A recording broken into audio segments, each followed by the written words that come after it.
Hello, my name is Fernando from Udacity, and we're here with Jonah Neugass. Would you mind telling us a bit about yourself? Sure. My name's Jonah Neugass, originally from Hollywood, but lived all over California and Arizona. Recently moved to San Francisco in December of 2014 after being in Arizona for 22 years. Worked at GoDaddy for the last 10 and a half. And decided I needed a change of venue. I wanted to be where everything in mobile is happening. So I looked on Glassdoor and looked up companies that had like the highest employee reviews, and found Credit Karma, and was very lucky to land there. Been there since December of 2014 and went from being an engineering lead to the manager of the iOS team. And what got you started as an iOS developer? Well, I was working on the hosting team at GoDaddy, and there was a guy a couple cubes down from me who made like 300 grand in 2 months in 2008, I believe. He wrote an app for the iPhone that downloaded images from Flickr and made it the background on your phone. So I decided right then that I needed to learn how to do what he was doing. Got myself an iMac, got an iPod Touch, and created my first app. So. And what was that app? Your first app? It was an app called iStorywriter. So it was a collaborative storytelling application. As an author, you could create a story, and other authors could revise parts of the story and suggest revisions. It had a full revision control system built in, so the lead author could choose what suggestions made it into the main line of the story. Interesting. It wasn't really a success, but it taught me how to program for iPhone. So you didn't make as much money as the other guy? I did. No, in fact, I actually put out more money for like hosting and web design and icons and graphics and all that stuff, but it was worthwhile. If you could go back in time and meet yourself as a beginning developer, what advice would you give yourself? There would be a lot of technical stuff. Make sure to remember your retains and releases. Things were a little bit different back when I started programming. You had to do your memory management yourself. And there were a lot of gotchas with core data, which ended up causing lots of headaches and crashes just because I didn't understand that core data is not thread safe. And in this WWDC, what is the feature that excited you most, that it's worth? I think the continuity stuff is pretty cool. Because we have so many customers on old operating systems, we're not going to be able to use a lot of the new features anytime soon. We have to be backwards compatible to iOS 8 now. For our upcoming release, we actually dropped support for iOS 7 finally. So, many developers have this are in the same situation where they have to support older versions of iOS. What do you think that is more challenging? I mean, there are a couple different ways you can get around that. You can definitely introduce features for the for people on the newer version of the operating system. It just depends on how much value you think you're going to get out of introducing these new features rather than just being backwards compatible. Are you kind of a Objective-C or Swift kind of guy? Well, I've been an Objective-C developer for a while now, since 2008. I do like Swift. We made the decision at Credit Karma to stick with Objective-C until Swift 3.0 is actually live. We didn't want to write code which we were going to have to rewrite at some point soon anyway. So you might start using Swift at this point in your company? Yeah. Okay. And what about a total beginner? Do you think that Swift is a good option as a first language? Yeah. Do you wish you started with Swift instead of Objective-C or some other language? Well, I mean, I started developing with BASIC and Fortran and C and Ada and C++ and Java, so PHP and Perl. I mean, if Swift was available when I started programming, that would have been great. But I think that was a long time ago. And you mentioned that you're now moving to a managing position. Yes. How does that feel? From managing bits to managing humans? It's different. Things are very straightforward with most of the time with programming. You have a task, you go write the code and get it checked out and make sure that you don't have any bugs in your code. With management, things are a lot more fuzzy, and there's a lot less training. A lot of times, when I first became a lead, they're like, okay, you have people now, you have to manage them, but they teach you, HR-related things like how not to sexually harass people. Just common sense. Yeah, right, exactly. If you're normal, you're not doing that sort of stuff. Yeah, but I mean that's stuff that they have to do for compliance reasons. And then, how to give good feedback.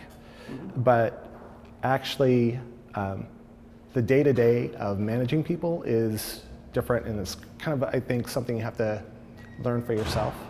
When you're an individual contributor, a lot of times you're just focused on your piece of work or your feature. When you're a manager, you're responsible for the entire team's success. So I spend a lot of my time making sure that my developers have what they need to get their job done and to make the whole process smoother. Make sure that they're happy.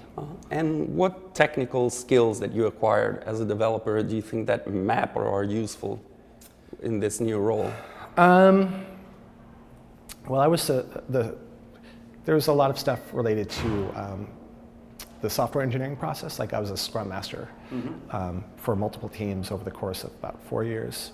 That was one of the jobs that I was doing. When I came to Credit Karma, I was a Scrum Master for a team of 22, which is really large for a Scrum team. But that type of stuff, leading retrospectives and facilitating meetings, design meetings, and story breakdown, stuff like that, workshops. That's all good stuff. And do you still get to do some code, write some code? Or? Sometimes. Sometimes. Not a lot. It's hard to stay involved with feature development just because I never know what my schedule is going to look like. I do try to go to, we have lots of meetings for like cross-functional sync meetings where everybody will, who's working on a specific feature based on multiple teams, will get together in a room and talk about progress and status and if they have any blockers. So I go to all those just to make sure I know what's going on with basically everything that my people are working on. Okay. And do you miss it? Developing? Yeah. I do. I keep telling myself that I should start a side project. That's what I was going to ask you, if you're planning to have something. It's just hard to go home and work after you've been at work all day. And every once in a while I get the motivation and start a project, but I always get sidetracked. So there are many developers that are going through the same kind of career change that you've been through. So would you give them any advice when you're moving from writing code to managing humaniform peripherals? Sure. I think one of the big things that I would imagine, this is a big thing for me, just learning to give away control of something that you've been working on. And trusting your developers to make sure that they'll do the right thing. So a student of mine once told me that when he found a very tough bug, what he would do was to have a gin and tonic. That would help him a lot to better understand the problem. What's your trick with bugs, with the tricky ones? Actually, I prefer bourbon, but usually what I try to do is see if I can reproduce the bug. The reproducible bugs are a lot easier to fix than kind of edge cases that happen because of a race condition or that are hard to reproduce. So try to come up with the steps to reproduce the bug and then just trace through your code to find out exactly what the root cause of the issue is and just get really good at debugging. As a beginner developer, what do you think that a beginning developer can get out of attending a conference such as Alt Conference, Try Swift? Sure. I think that when you're a new developer, you will learn through maybe tutorials online or reading a book, going to Stack Overflow, Apple development forums. Those are great for learning how to do specific tasks, but typically the answers that you get on something like Stack Overflow will be to solve your issue in the most concise form, which is not necessarily good software design. So I think that's one of the things that you can get from these conferences is how to do something not only to solve the problem, but doing it correctly, following good design patterns that you learn at some of these conferences. Also, the conferences are a great way to network.